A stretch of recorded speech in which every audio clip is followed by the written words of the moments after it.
G'day everyone, and welcome back to WardieJay Plays.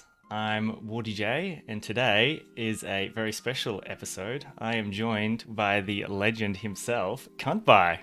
It's Wardie from the future here, complete with mustache.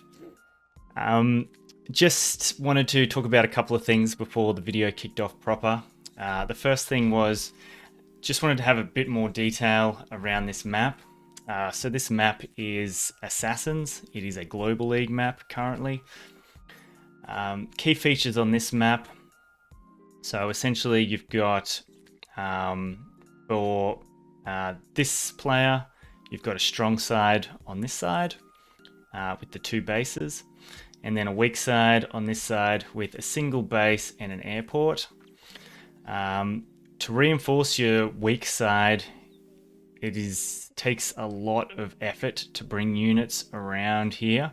So generally, I think in every game of this map, Assassins, you should try to break this pipe seam at some point to quicken your reinforcements. You'll also notice it's a smaller map. HQs are quite close. HQ cap can be a real victory condition on this map. And also each player starts with a tank in their opponent's base, pretty much. So the ticking timer, while each tank is attacking these pipes before they can break through and cause havoc. So generally on this map, what you want to do is build an artillery at some point before this breaks to destroy this tank. And with that same artillery, you send it back this way and use that same artillery to break this pipe seam. And that's typically how that goes. So yeah, that's generally what I wanted to talk about this map. Oh, another key feature, I guess, are these mountains either side here. Great for vision, very key for giving vision to your army. Also, I wanted to mention that essentially I played this game before I recorded with DJs, so I'm going to make mistakes in this similar to what I did in the DJs video. So not necessarily, small brain me forgetting or not taking things on board. Literally, I didn't know at this point. So anyway, enough rambling on. Let's get stuck into the video. G'day, Kantbei. Hey, Wardie. Hi everyone, so my name is Kantbei. For those of you who don't know me, I'm a fairly high-rated Fog player. I'm best known for pioneering a lot of really dumb but somehow viable openings in Fog. Awesome. I love it. All right, we'll get stuck into it. This map, I had you pick the map and CO tiers for this, Kantbei. Was there any reason why you went for Assassins and the tier 2 COs? So I went for Assassins and T2 specifically. This combination is specific because Kindle, not really recently, but it's kind of like a newer development, was moved to tier 2 in this map from tier 3. And primarily that's because of the starting tank on the city, next to a pipe. That's the only reason she's tier 2 here. But it's really, really powerful, as we'll see later on in this game. Yeah, definitely. And it's funny you say that, because when we picked our COs, I thought you'd purposely gone... I didn't realize she'd become tier 2. I thought you picked a tier down just to flex on me. So it's nice to know that we were both equal level COs for this match. Yeah, Kindle is there's some recent theory crafting going on that kind of says Kindle might be tier 2. Maybe she's sometimes usually tier 3, but sometimes she's tier 2. On this map, I definitely agree she is tier 2. And yeah, it's not just against, because you're a weaker player, right? But I pulled this combination off where I've won against a traditional tier 2 CEO like Olaf on this specific map against really, really strong players. Most famously would be Tordred, who's Oh, wow. used to be number 1 in Fog. I think he's dropped down now a little bit. But yeah, when he was number 1, this was one of my first wins against him. So Kindle is very viable, and I would say even potentially best pick on this map in tier 2. Yeah, okay. Wow. Nice. You didn't have anything else to say about the map. We might just get stuck into the replay then. Alright, sure thing. So we'll probably like breeze through these first few turns. Like I think it's a like if you have any knowledge of like PvP, this should be fairly obvious, right? Like you build infantry until you can start building tanks is a usual opening. Although on this specific map, there are a couple of variations you can go through. Like your first infantry always goes for the neutral base. Like that's fairly standard Advanced Wars knowledge, right? Yeah. Yep, you do the same thing. Very good. A keynote here for like maybe newer players who are curious, like why do you go for this city over this city, right? Yes. The reason you go for this city is because it chains into this city. What I mean by a chain is that after it captures this, immediately after it finishes capturing, it can go for a new capture, right? Like without any pause. That means it's a chain, right? So this is what we'd call a 2-chain. If there was like another city here or here, right? That we'd call that a 3-chain, right? That makes sense. A chain is inherently more valuable than a standalone city like this. Yep. Because you get 1k of funding faster than if you just go for this, and then like if for example there was another city this could go to, for example here, right?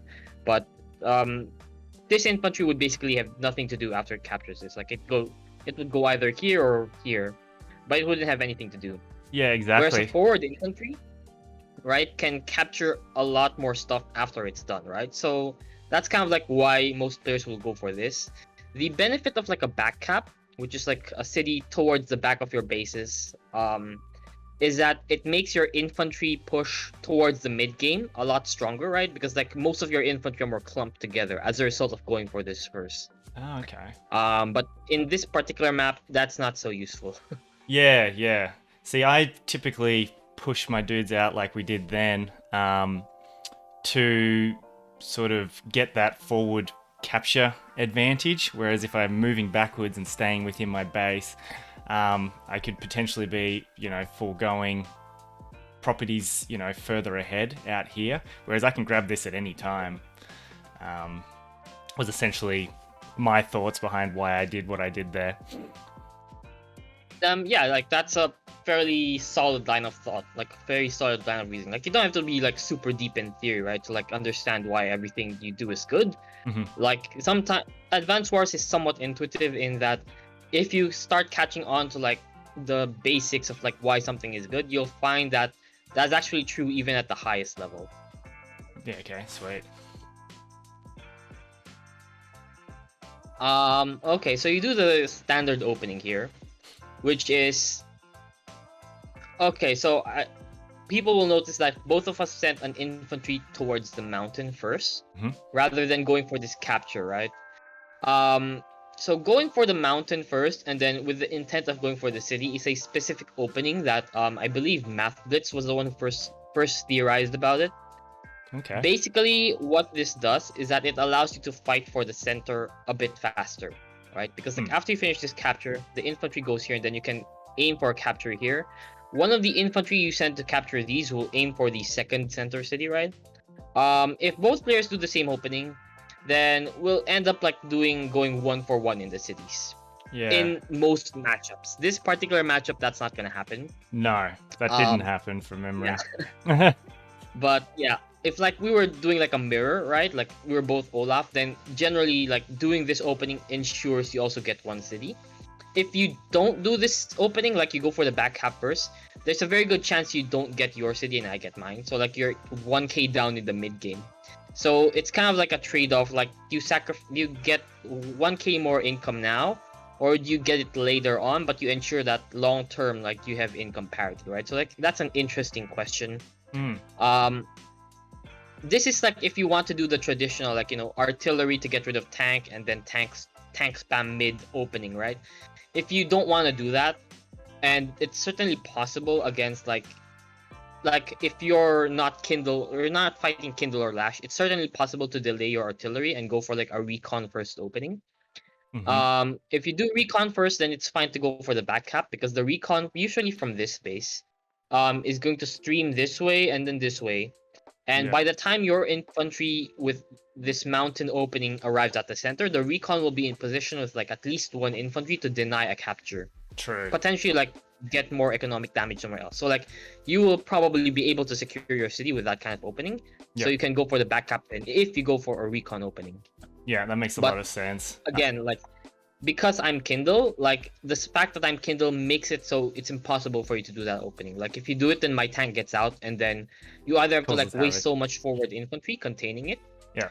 or I just get a free tank and you lose instantly, right? So like Kindle is nice. Kindle and Lash are both nice for that specific reason. Yeah, yeah, very true. And as you're saying, like whether going forward and capturing those properties in the center or the one back in your base, I find going for these the better option typically myself, because I find if I don't get those early, and I think that's what happens in this game, it's very hard to get it back, because that's where typically I find on this map a lot of the conflict happens, and most maps really within the center, because like it was discussed in the DJ's video I did before, you have control of the center, you can shift as needed, so it's such an important front to have the victory on. Yes, so you lose that city, it's hard to get back. Yeah, that's a very good observation. Yeah, in this map especially, but it's true for a lot of fog maps, right? If you control the center, then you do have like a positional advantage because you can just shift your forces around, and they can't really. It's really hard to play against, right? There are some fog maps this isn't true, like static, vandalism, but those are generally rarer. In these more traditional fog maps, what we call Widge style maps. Widge is the map maker who popularized this kind of a competitive fog style. Then yeah, controlling center is pretty strong. One thing I'll note here is like instead of going for like this city for with this infantry, I instead choose to like send it straight to the left, and then same with the new infantry. So the idea there is fairly simple, right? Like basically I'm saying, okay, this infantry can capture this city anyway, so like I might as well go for the airport pretty fast. It's not technically like the most efficient funding route I can take, but it ensures like I get all of these cities slightly faster by doing this. And that's important because this is my weak side, at least for like the first 10-11 turns. Like if you do any kind of harassment here, I'm probably not going to be able to answer it very well, just because of like how the bases are set up right now. Yes. So I want to be here slightly faster because I know like you're not gonna go recon first, right? Like you probably can't afford it against Kindle.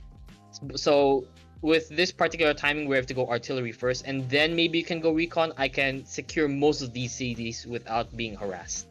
So that's why like I go for like this more aggressive capture. Yeah, okay. If I was playing against another Kindle, I would never do this because they could just send a recon and then I might just die. Yeah. Like this could instantly lose me the game if I was fighting like a Kindle. Oh, very interesting, because I think I do the exact same move, in all honesty, if you skip through. Which is not ideal, like you said, against a Kindle. Oh no, I go back. Oh, even Yeah, worse. so you do like a more safer opening, which is like I think correct. Oh, okay. Because it would be like if at this point like you don't know if I go recon, but if I go recon here, then this what you do here is screwed, right? And if I go recon here, well, you need a tank, but there's honestly nothing you can do about that, and this is why like Kindle and Lash are very strong on this map. If they go recon first, combined with this opening, like you're forced, the artillery is completely forced, right? Like there's nothing you can do about that. And then there's no way you can afford a tank as well. There are some variations maybe where if you're not fighting them and they go recon first, like if you're fighting like a Max, for example, you can potentially do like a base skip tank opening, and I've done that before to some success to catch the recon off guard if it gets greedy. Yeah, right. But generally speaking, in this matchup, like this is all forced. Yeah, definitely. And then yeah, now I start going for the back capture. I go for like some more aggressive captures, and then I get my first tank out. Yeah. So the tank being here is also kind of forced in my opinion. Okay, so if the tank is here or here, it gets to the front at the same time. The front being the center area. It's the same timing. But if you build an infantry here versus here, the infantry here is more valuable because it gets to the center area faster. An infantry here doesn't really do anything that an infantry here can't do faster. The other option is like you get a tank here, but the reason why I don't like that is because this area is already going to be so starved for infantry anyway that you want as much infantry as you can get here as early as you can, so it can start getting these captures and contesting cities. A fast tank here doesn't arrive in the center any faster anyway. You'd only go tank here if you were afraid of like a recon, and as we covered, like because I'm Kindle, there's no way you're going recon. So this is why I go for infantry here and then tank here. Yeah. Okay, that makes sense. I think I do a similar on my end, pumping infantry out of the middle. At least I hope I do. And tanks out of that back corner. With my artillery too, I drop it in the forest there because you've broken through the pipe seam, and I need that extra range to be able to deal with that tank once it moves off that city. I think typically you can get away with having it if I just move in this space here, I think. Or move back and take out this pipe seam, just to give you that extra distance. Yeah, exactly. This is correct play. So like if you don't park it on the forest, then if you're parked here, you have to move the infantry here, and that's a difference of having like a 5 HP infantry and a 1 HP infantry. Yeah. Right? So it's pretty significant. So this is absolutely correct if they break the pipe seam, and you're fighting like a CO who gets firepower boost from property, right? Like Kindle or Lash.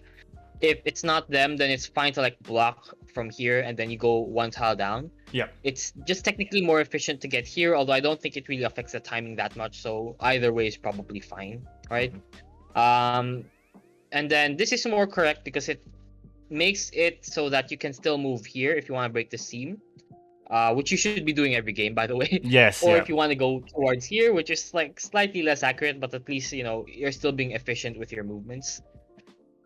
Yeah, exactly. And you've got both options if you move to that space underneath the forest there. Yeah, exactly. Like you're just preserving your options, right? Like you're not committing to anything. So like if you made a mistake, then you can still like backtrack and fix it. Yeah. And then I finally go for like my artillery. So I go tank first and then artillery because this is all like calculated, I believe. But essentially, if you're fighting a normal CO with like 100 attack on their tank, no boost at all, like you can get away with like a turn 7 artillery at the latest and still kill this tank without suffering that much damage. So you take a shot against my tank. You're still blocking with your infantry, so essentially you're sacrificing an infantry. I think the infantry probably dies because it's on the road. But yeah, like you're essentially sacrificing 1 infantry to trade off my tank, which is I think completely fine here. Yeah. There's really no better option. Oh no, Okay, I haven't done it. Damn it. Yeah. Here you probably should have gone tank here. Yeah, and infantry in the other one. Yeah. Yeah. Yeah, definitely. Infantry here. Infantry here is actually probably fine. Like, going here probably doesn't get you any cities faster than it already would. So like, yeah, sending it here is fine. I would have potentially considered like a recon from this base, but it's not a big deal, I think. It's just that recon is nice so that you have some idea of like what I'm doing. Yeah. This is kind of important because to answer aggression, you kind of have to have an idea of like what your opponent's doing so that you can answer their forces accordingly. Yeah. The other thing I would say is no, never mind.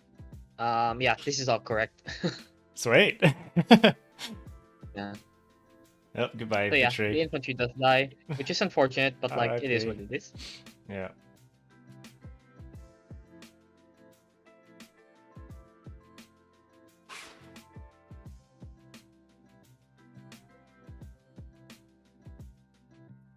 And then you'll go for that kill, Yeah. right? You go for the comm tower.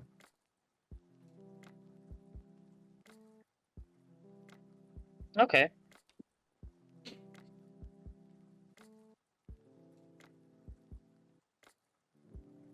There we go. Okay, so you finally do the correct tank build. I Very figured good. it out eventually. Yeah. So this kind of position is fairly common, right? If both of us do the mountain opening. Like imagine if I'm not Kindle, right, for 1 second and this artillery came before this tank. This tank wouldn't be here, right? then we'd find ourselves in a position somewhere like this, and then we both get our cities, and it's kind of hard for either of us to stop the captures, right? Yeah. Like this Yeah. is a fairly normal looking board state if I'm not playing Kindle. But because I'm Kindle, then I get like I can get away with either a fast tank here or a recon here to like deny one of these captures. And that's why like you never get the center city. So like we can see there are a lot of things that Kindle can do which force certain outcomes in the opening, right? If you play optimally and your opponent is playing optimally, because basically like if they don't do this right, they're losing even harder anyway, so it doesn't matter. Like they either do this or they're losing harder. So this is like the best case scenario for you right now. Yeah. Okay. Sweet.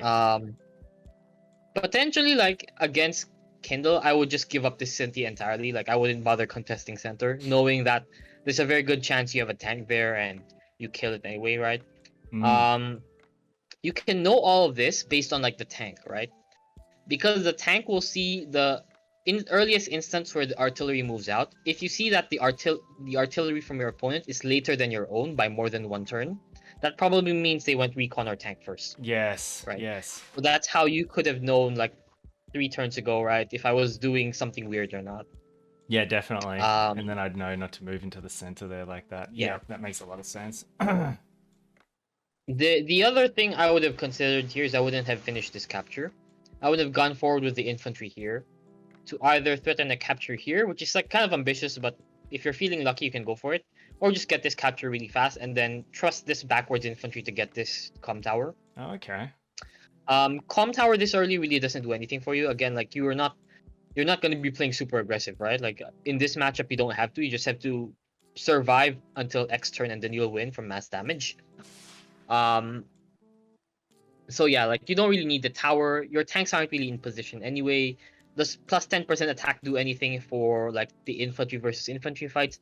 Not really. Like you're still gonna die to like if there's a tank, right? And if I'm on a city, you still can't engage. There's all these kinds of different matchups where the plus 10 attack doesn't really help you right now. Yeah. Whereas getting 1k more income might help you get like another tank or an A or whatever you want, right? So for that reason, I would say I wouldn't do this capture. I'd go forward, but this is still fine, right? Like this is not game losing by any means. It's still viable. It just might be technically more economically optimal to go for a city first. Okay. So, me being a big old noob, I didn't realize comm towers didn't give you income as well. Well, yeah, they don't give any income. Yeah, okay. Did labs give you anything? Did they give you income? Labs also don't give you anything. They give you... Actually, labs don't give you anything at all in a league game. There are some games, custom games, where units are lab locked, which means you need a lab in order to build those things. Yeah, I have noticed but in that league they don't implement that at all. Although some of these fog maps originally were designed with that in mind. Like, if you played on Stalingrad or Verdun, you couldn't build a neo tank, bomber, or a stealth without the lab, which made the center lab kind of something to fight over. If you don't have an HQ, then the lab becomes your HQ. Yes. But the difference is like if you have more than one lab, you need to capture all of them to lose. Whereas an HQ, if you have more than one, if you lose one of them, you lose instantly. Yeah. So that's kind of the difference between lab and HQ, other than the income thing. Okay. Cool. Here, I think I was actually calculating if I wanted to kill your tank with my tank, or do I go for the hit on your infantry with my tank? I think ultimately I did a variation where I hit your infantry with my tank and then I blocked your tank in with my infantry. Yep. Just so like, yeah, because like the alternative is I harass your infantry with an infantry, but then I take more damage anyway. And with this tank, like for sure you'll be scared to do any kind of attacks here. So yeah, definitely. So you'll probably back off, and I'll get the city anyway. Yeah. I think that's why I went for that variation. Yeah, no, definitely. That definitely seems like the top move in that instance. And yeah, like I'm correct. Like I take less. I think I take 1 point less damage, I believe, because usually it's like a 7-5 split, I believe, from cities. It kind of depends, because you have comm tower, so like that might have affected it. But yeah. I think this is not correct. Like moving your infantry here Right. doesn't really make any sense for you. So one way you can think about fog, right, is like if you're assuming your opponent is playing optimally and you have no idea where they are because of lack of experience, just look at your own board and that's roughly where your opponent will be, right? Yep. So because you are here, you will understand that I am here, right? Like that's just how the game works. Like there is no way that I am ahead somewhere and you aren't. Mm-hmm. Like equidistant to me, right? If we do the same opening. Yeah. Right? So like the fact that you know you're here means you know I have something here. So moving an infantry here doesn't really accomplish anything. You probably know it's an infantry, right? Like Yeah. there's no way I have 2 tanks, right? It's just impossible. That's not how the game works. So this infantry just dies for Yep, basically for nothing. nothing. Yeah. Okay, you're moving your artillery in the right direction. Infantry are still moving forward. Okay, Yeah, this is all like fairly reasonable. I would have considered like a tank here maybe to like make it faster to break this down because you need 2 artillery shots and 2 tank shots, I believe, to kill a pipe seam. Okay. But you know, going all in on like tanks here is also fine. I don't think it's a huge error or anything. It's just a matter of like preference. Yeah, I think I fire on that pipe seam until it's low enough that a tank will break it. Then I build a tank and like fire with the artillery, attack with the tank to break it in one turn. I think that's what I did.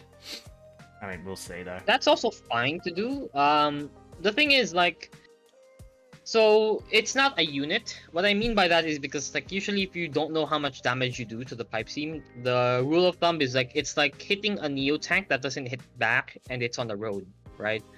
The thing is like the pipe seam doesn't get any like kind of defense stars, Mm-hmm. right? So it doesn't matter if like you weaken its HP or not. You're always gonna do the same amount of damage. It also doesn't get affected by luck damage. So Okay. it doesn't matter like when you hit this pipe seam with the tank twice, right? Like as long as you hit it twice and the artillery can hit it twice and it opens. So it doesn't matter if you do it early on, if you do it later on, right? It will still be the same timing. So you just have to like find the kind of like what is the timing where I can do it without being punished the most, basically. Yeah, okay.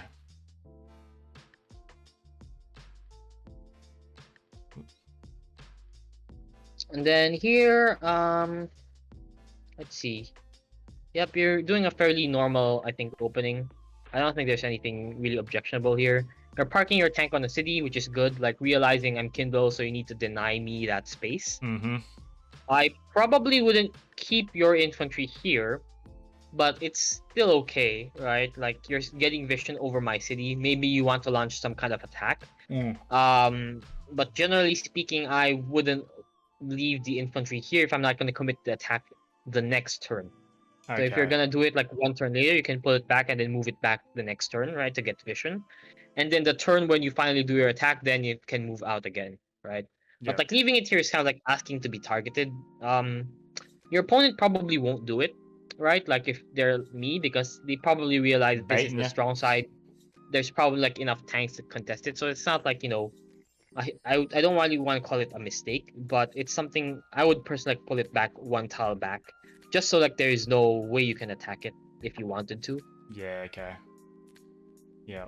One thing I remember thinking during this game too is when versing Kindle, if you've got a tank on a city, I said to myself, I essentially need 3 tanks to take out that tank. 2 to kill it, and 1 to park on the city, so you can't attack my guys back from the city. Well, technically you need 2 tanks, an infantry, and a tank.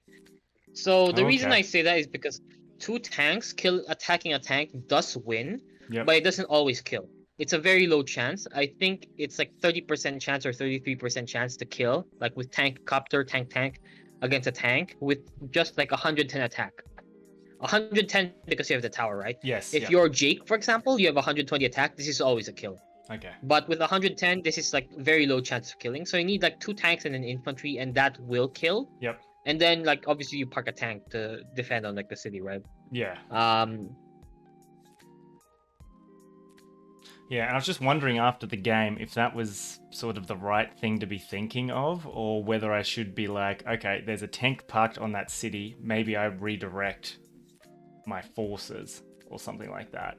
Is there any issue with my thinking there with the, I mean, it's obviously not 3 tanks, it's 3 tanks and an infantry, but that sort of play against Kindle, because I'm going to get smacked back pretty hard on the initial attack against your tank on the city. Yeah, I think like if you are looking to like play aggressive against Kindle, that would be the correct way to think about it. I think like the issue is more like I wouldn't play aggressive against Kindle, right? Like especially like in this matchup, like basically once Kindle takes a city, it's very hard to take it back unless like they're so far overextended. But any kind of like contested city she takes in the opening phase, she will most likely be able to keep it long term. And trying to fight for it isn't very useful because you're just fighting around the city, right? Like she will get COP, which will force you off the city, right? If you don't park on the city, then the cities are lava against Kindle, but tiles next to cities are even more like hotter lava, right? Yeah. So it's just kind of terrible trying to fight Kindle near cities, right? Mm-hmm. And that's what makes her so strong, because cities are so important anyway. Like, how do you not fight for cities, right? So Yeah. in this kind of matchup, like what I would do is I just like try to like stall as much as possible. I would get maybe like more artillery, right? To like try to solidify a position in the center and make it so she can't attack you. Kindle is on like a very big timer here.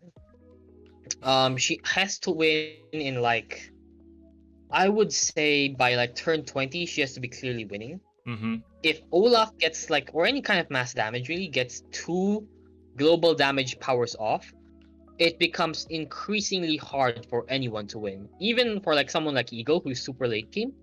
If you drag the game out long enough, like Olaf can actually beat him. Okay. Just from like, if you get to like 5 snow turns versus like 3 LS turns, it's not clear that Eagle is actually better there, even if Lightning Strike is one of the best superpowers in the game. That's just how crazy mass damage is, because of like not only the economic damage, but the fact that if you have 6 HP tanks trying to fight against 10 HP tanks, you're never gonna win. Yeah, that's right. Like Yeah. you can be Kantbei and you're probably not even gonna be clearly winning in that scenario, although of course you're broken. Against like mortal COs, like Kindle, like it doesn't matter, right? Like even if I have Lightning Strike, if I hit your tank with a 6 HP tank twice, that tank just dies, right? Like I don't even win that trade necessarily. Yeah. So it's just kind of terrible trying to fight into that. So like that's your game plan this game, or it should be. And like, it just was trying to not, survive. because I'm thinking back to it now. I think I realized you had the economic advantage, and I could remember thinking back to Deej's videos. Oh, if you've got the income advantage, you can just sit there because you're going to obviously be able to produce more units, better units, and it's on your opponent to try to fight and take back, because otherwise you'll just dominate because you've got that economic superiority. And I remember that going through my head, like, I've got to capture something back. I've got to be aggressive to get that city. Yeah, that's true. If it's like the COs are mirrored COs, or if the CO power levels are relatively the same. Yeah. But if it's not a mirror, you also have to account for like which CO is the late game CO, right? So like Olaf here is clearly the late game CO. Yeah. Eagle is another really strong contender. Like any mass damage, really, Eagle. Andy, to a lesser degree, is also really strong late game. Rachel, to an even lesser degree, is also kind of strong late game. Alright, like in tier 4, maybe Jake would be the best late game CO, stuff like that. But essentially, like if you're mass damage or Eagle, the rule of thumb is you can go down like 20% income and still be fine, right? Like if your opponent has 20% more income than you, you're still technically in an even game state. For mass damage, it makes sense because, you click your button and then, oh, look, 20% of your value is gone. We're now kind of even, right? Yeah. For Eagle, the math is less clear, but the 20% rule is a good rule of thumb because, like, Eagle isn't necessarily worse than mass damage when it comes to late game. And moving twice is, your tanks become double value, right? Copters become double value. So that's how you get back in the game. Yeah. So, yes, it's correct. Like, if you have an economic disparity, to, like, maybe try to fix that. But sometimes in certain matchups, you don't want to try for it, especially like if it's too hard, like you'll lose too much stuff anyway.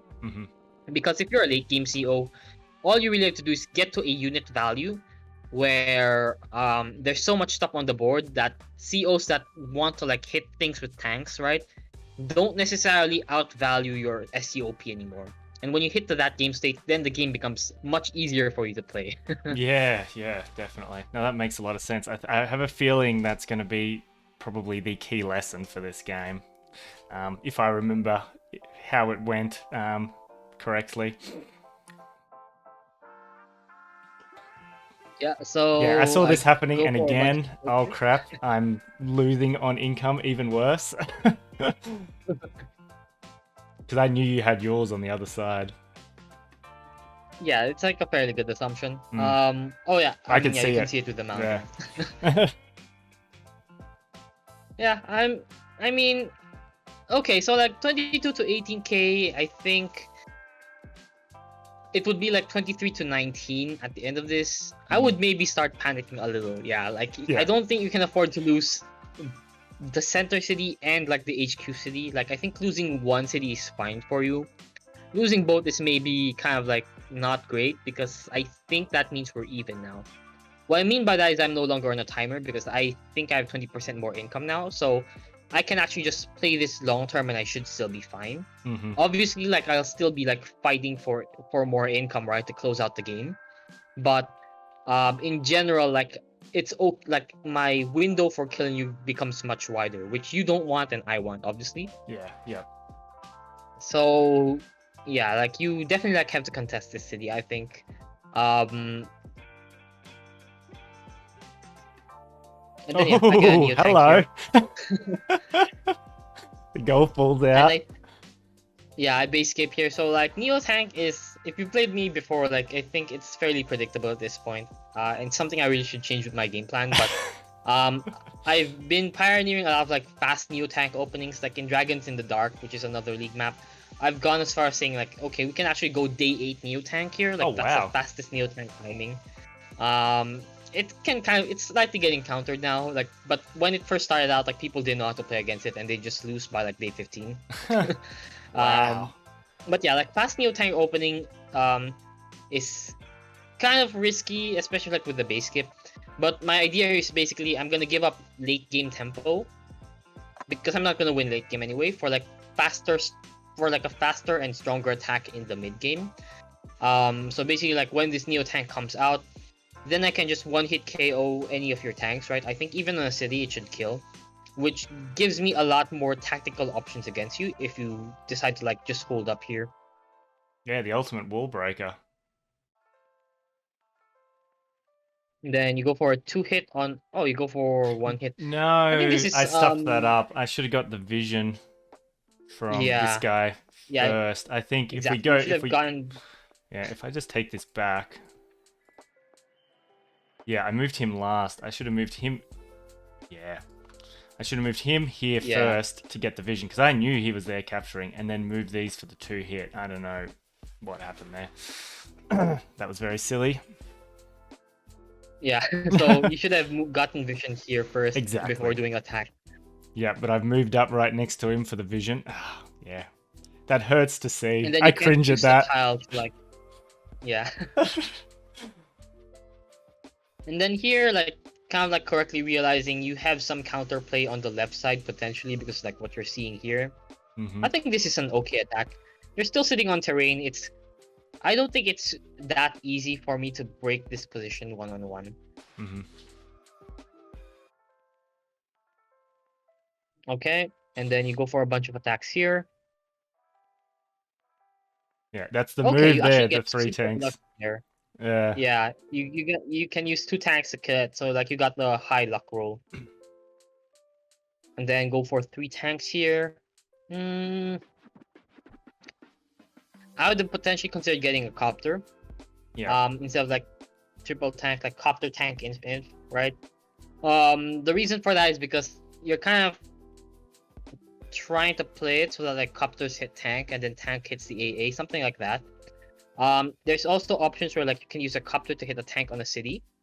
And then that takes away like the most painful part, right? Because like as you can see here, tank versus tank, the first tank goes down to like 6. That doesn't happen against any CO, right? Unless it's like max. With a copter first, you avoid that, and then like your second tank hitting will go down to like maybe 9 at the worst if you're unlucky, which is still fine, right? Yeah. So that's kind of like how you'll use the copter. I wouldn't use the copter necessarily to fight here, on the assumption that they probably have an AA. Yeah. And you can see that the on other both thing sides. is like, We both have AAs ready. yeah. I mean, it's like a fairly safe assumption, I think. Hmm. The other thing is like copter means you have 1 extra unit count. I'm not sure if they just ever covered this, but unit count is very important. It's basically like what ensures what wins the game. And like to the point where I think income is even less important than unit count in most game states, because unit count allows you to take effective fights. Income is just army in the future. That's one way to think about it. Yeah, nice. That does make a lot of sense. So yeah, like having extra units is almost always good. Yeah, yep. Because yeah, if I had to sacrifice the tank for an infantry, I would have been able to build a copter out of there as well and had 4 units instead of the 3. Oh, and they decimated me on that side. Yeah, so the reason why I was fine taking these fights is because I realized, like, I already understand, right, that this is your weak side temporarily, so like you're not gonna have that much infantry here. Not just because of like what I'm seeing, but because just how the map's laid out. It's impossible for you to have that much infantry here unless you do something really suboptimal. So like every infantry I injure here means that you can't take the city. Like it makes it very hard for you to take the city, right? Yeah. So that's why like I take these engagements. In the center, also like I realized like this tank can't really get to the center anyway. Like hitting an infantry here doesn't really matter, especially when you've cleared this pipe scene. Like if I look at the replay, I'm pretty sure based on damage I can tell like it was like a tank artillery that killed this. So like if I go for this hit with the tank, it just gets the tank attacked anyway, so it's not really good. Yeah, right. So you used the replay to see the amount of damage done to the pipe seam to work out what units are attacking it. I haven't thought of that before. Yeah. So, yeah, it's like one of like the higher level skills you can learn in Advance Wars. Like learning how to like get information around the map, because like actually there's a lot of information on the map, right? If you know how to look for it, that can inform you whether certain attacks are good or not to a shockingly high degree, like almost 100%. You can tell like some attacks are good or not just based on the information, right? So like Fog isn't as luck based as people think it is, especially for like good maps, and this map is a pretty good map. You can actually tell almost always what's happening if you know how to look for it. Okay. And then go for a couple of attacks, and like yeah, I see here like it's an 8-6 split, which is honestly still fine. It's not the worst thing. Like you'd usually expect like this kind of attack to be like a 7-8, like a 5-8 split, right? Like I think you rolled pretty low luck wise. This could have been like a 6-7 split. Yeah, right? okay. So like this is why I say like this is still okay for you. Like you lose first hit, but you're just down like 1 or 2 tank HP is not the worst thing.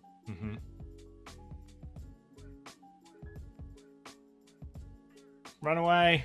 And then okay, now you start pulling back, which is I think correct. I would have potentially considered like putting your healthy infantry here instead, and then maybe like the 1 HP here. The problem with this is like if I want to go after your tank, I can. Like the recon can go after the 1 HP infantry, and then like a tank can go for your tank. Yeah. Alright. I think it's quite risky, but if your opponent plays super aggressive and like you're not in position to punish it, they can do that. Not necessarily the best thing though. Here I think I don't go for it because I thought it was too risky.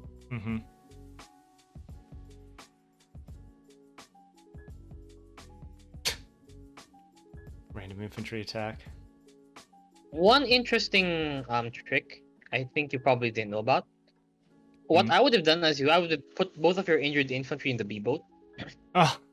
So this is a trick that not many people know. I think there's like 4 people who know about this. I'm one of them. Yeah, infantry in black boats that are on your properties, right? So like HQ is the most common. Will still heal. Yeah, they still right. heal. So it's protected in Yeah, its boat and it's healing every turn. Wow. exactly. Right. So like you're getting to heal 2 infantry every turn, which is like insane value. Like healing is pretty good. Yeah. And the other thing, right, is like you can. It's very hard to kill the black boat, right? Like you need artillery, you need copters or a bomber, right? It's so hard to kill it, especially on HQ. The third thing is that it's protected from mass damage, right? So if I'm playing Olaf, Drake, Hawk, I'm playing Kindle, right?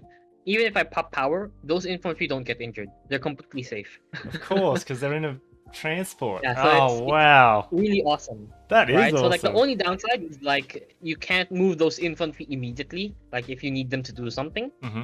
But in this particular case, I think like you can't really do anything with the infantry, right? Like they're too weak to do anything Yeah. except maybe get vision, which I don't think is like a pressing concern for you right now. So like putting them here is fine. Also, like if you really want vision, like in this area, you can just unload an infantry and that's free as Yeah. long as the tile is free, right? Yeah, exactly. Then you get your vision. Wow, there you Yeah. go. Top secret strats here today.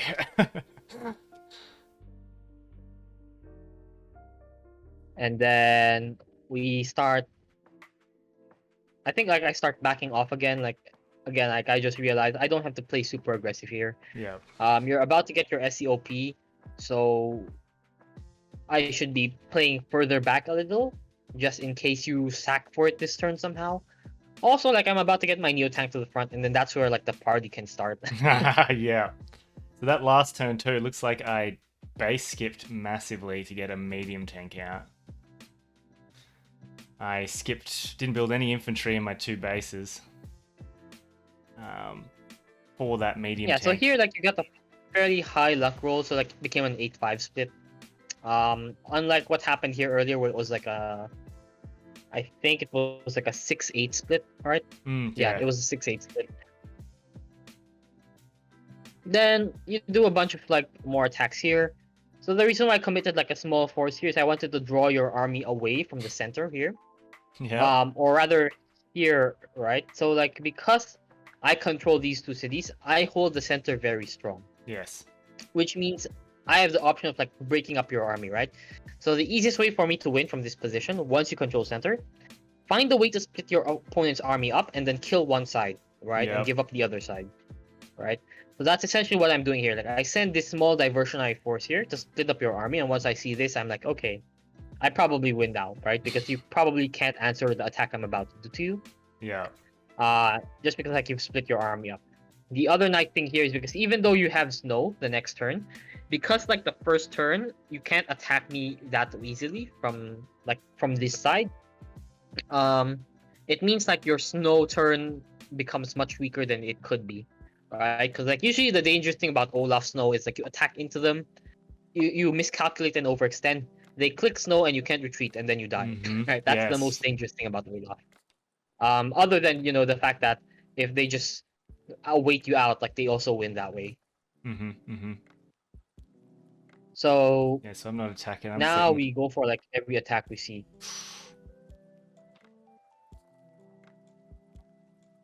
Yeah, so like here on the right side, like I'm just doing a couple more attacks just to like slow you down. These infantry block your tanks from getting to my tank, right? So like you have to commit units to like kill these infantry. It's just being annoying. Yeah. And then I kill some infantry. Like I go for like every hit I see, and then free AA, right? So like once I see like that AA is dead, I just go okay. It's time for me to just like start spamming copter every turn from now on. Yep. Because there's if you're smart, you have 2 AAs usually. But if your plan is never to fight in this area, then maybe you go for 1 AA. And since you backed off from this area, like I'm fairly confident in saying you probably only have 1 AA. Right? So like that's how I'm making that calculation. It's not 100% accurate, but I think it's like a good enough assessment to work for most games. Yeah. Okay. Yep. Actually, I think like I leave the copter here because like I want to heal during your snow turn. I also go for like triple infantry because I know like you're going to pop super this turn. I might as well like limit the damage to like my forces, and I'll just get like more tanks and copters the next turn. Shouldn't really matter because of the snow. Yes. This is also like one tactic you can do versus Kindle. If you're fairly sure Kindle's gonna pop her power, you can just like build triple infantry and like move units off cities, right? Something like that. Yeah. Which is why the Kindle shouldn't spam Urban Blight like in standard, because you're never sure about the value you're getting. Yeah, exactly. That's interesting. I don't think I've ever done that before. That'll be a new trick. Whoa, look at my And lame attack. yeah, I this got was a the pretty good attack artillery. for you. Like, I did not expect you to be able to like get this much damage done. So I think like I did slightly overextend on this side. Maybe I should have parked a tank on the city or something. Mm. But yeah, like, I did not expect you to be able to kill my artillery. That was quite surprising when I came back and I saw that. Where'd my artillery go? And then I just pop Urban Blight here specifically to like get rid of this tank, I believe. Yeah. And then you can get And then I use the a A to good finish hit. it off, and then we just start like whacking all your stuff, right? Yeah. Yeah, that's So brutal. yeah, you can see here like Kindle is pretty disgusting. Mm-hmm. And then yeah, now like I realize, okay, the snow turn's gone. Like now it's my time to like really press advantage. Yeah. Like it's now or never, right? Like if I'm gonna win. Yeah. Trip tanks and another. And then you actually like copter. get a hit on my Neo tank here, which is fairly good. Mhm. I go for Neo tanks over medium tanks because this only works for you. Number one, you're next to terrain, right? You're on forest versus plain, which is good, obviously. Yep. The second thing is like you have mass damage, so you can bring this down to 8. But if those two things aren't true, right? Like if you can't pop mass damage first and you don't have terrain, if one of those things isn't true, this trade becomes like a 6-6 split, right? Ugh, And you yeah. have first hit. So the Neo tank always wins against a medium tank, right? That's why I don't like medium tanks that much, especially if I'm playing aggressive. Defensively, medium tanks have some place, Yep. admittedly. But if you're gonna play offensively, medium tanks are complete trash. Yeah. They just Okay. lose the Neo tanks so hard. Yeah. Right. And like against certain COs like Max, Jess, right? Like these firepower tank COs, a Neo tank can like easily 1 versus 2 or 1 versus 3 medium tanks and still be fine, right? Like maybe versus 3, like the Neo tank will die at the end. But the third medium tank will probably be like super injured, right? So they're not a very cost-effective answer to Neo tanks. You generally want like another Neo tank, maybe artillery, to like answer them. Yeah, it wasn't there as a reaction to the Neo tank. It was there because you had a crap ton of normal tanks. And I thought, okay, I'll build a medium tank to tech up and counter those standard tanks. I didn't realize you had the Neo tank at the time, and then it just rolled up. So I was like, whoop, I better hit it with my medium tank. At least I get first strike in that instance. If I just leave it alone, it'll just decimate everything.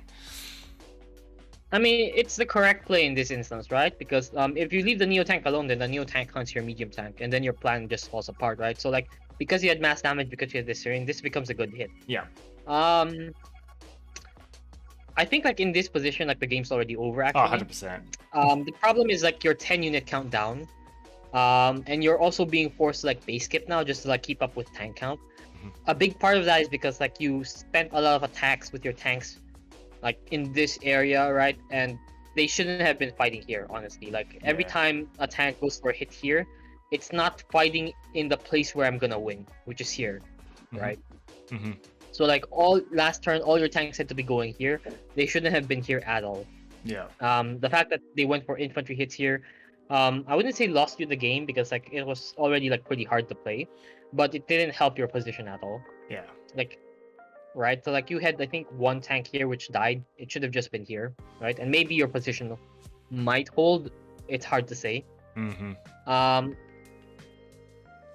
The other thing is like again like you just needed to like get copters sooner. I think going for like no copters can be sometimes fine, but if you're down unit count, you just want as many units as you can and like forcing AA somehow.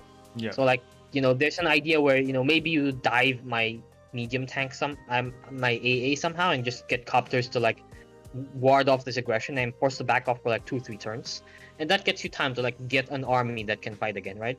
Yeah, definitely. I think we played this game before I recorded with Degis, because I did the same thing in the Degis video. I didn't build any copters, and it ended up hurting me badly. Yeah. the third thing is like you just ran out of infantry. That's the most dangerous thing. So like this is why like a lot of high level players will harp on about like, oh, you lost too much infantry in the early game, right? Because you can get into this exact kind of scenario where you don't have enough infantry and then you just can't take any fights, right? Because like I can use my infantry to wall off your tanks, I can use them to shield, and you can't really kill the infantry, right? Like if you use tanks to kill the infantry, my tanks kill your tanks and you lose. Yeah. If you do nothing, then my infantry capture your cities and you lose, right? So like this is why infantry is like the lone S tier unit. Yeah, it Maybe is. tanks are also considered S tier, right, in fog and standard, but they're not S tier in high funds.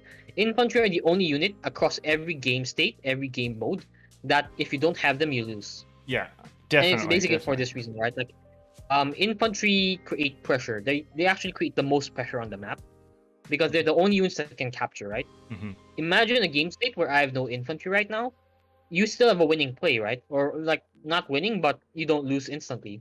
Your play is you just go back with everything, right? Exactly. Just full retreat, Build give up up. all Yeah. the space. What do I do then, right? Like my tanks stare at you, right? And I have no infantry to capture. What do I do? Yeah. Like Yeah. I can't fight deeper into here, right? Like I'm fighting so deep into your base. That's kind of suicidal. Unless like I've already won anyway, then it doesn't matter. Yeah. I can do whatever I want. But if that's not the game state, then I have no counterplay, right? Like I just have to get infantry and like get APCs or something to speed up Yeah, to pressure. get them to the So front that's why, lines. Yeah. yeah, exactly. So that's why like infantry are the most important unit in the game. Hmm. I definitely agree with that. And then at this point, like I'm just like backing off a little. Like I realized, okay, you have a medium tank. I don't have a good answer until like next turn. So I'm just gonna heal up and kill all of your stuff here, so you have no vision, winning more unit count, right? And then we'll take it from there. Yeah. And then again, like applying Another pressure here, Kantbei. so like any deny you try to do here will instantly win me more unit count, right? Yeah. That's why like infantry is so cost effective, especially like someone like Kindle. Like just send an infantry to bait them into attacking you, and then they either have to give up income or they have to give up a unit. So it's Exactly. like That's what I was a going to no say. It's a lose scenario. lose-lose situation. Yeah.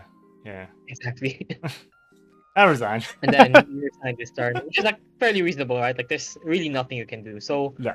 that's kind of like the key way to play Kindle, and to a lesser degree Lash on this map. Like you abuse the fact that against most COs they can't break the pipe seam as fast. To get like a fast tank or a fast recon, you win the center, that's step one. Once you win the center, you find a way to break up their army, that's step two. If they break up their army, you kill the bigger half of the army you think you can kill easily. In this case it was for me here, but it's also fine if I kill the stuff here, right? It Hmm. really depends on like how comfortable you feel. And then once you have the income advantage and the unit count advantage, you convert that by getting more income, right? Or getting more units. And you just convert that. Just don't overextend and you'll win. Yeah. Wow. That was incredibly informative. Thank you so much for that. I learned a whole heap. That was awesome. Um, cool. A lot of really key like messages from that one too. It wasn't just sort of one thing. There's a lot of different factors altogether that sort of can be improved on from this game. Was there anything final you wanted to add? Just in general before we go? No, I think I pretty much covered everything. I think you have to. That was incredibly detailed. Oh, that was so awesome. Thank you so much again, Kantbei, for coming on and agreeing to do this video with me. Really appreciate it. No worries, man. Happy to be here. Awesome. All right, well, thanks again, and thanks everyone for watching, and I will see you guys next time. Thanks. Bye.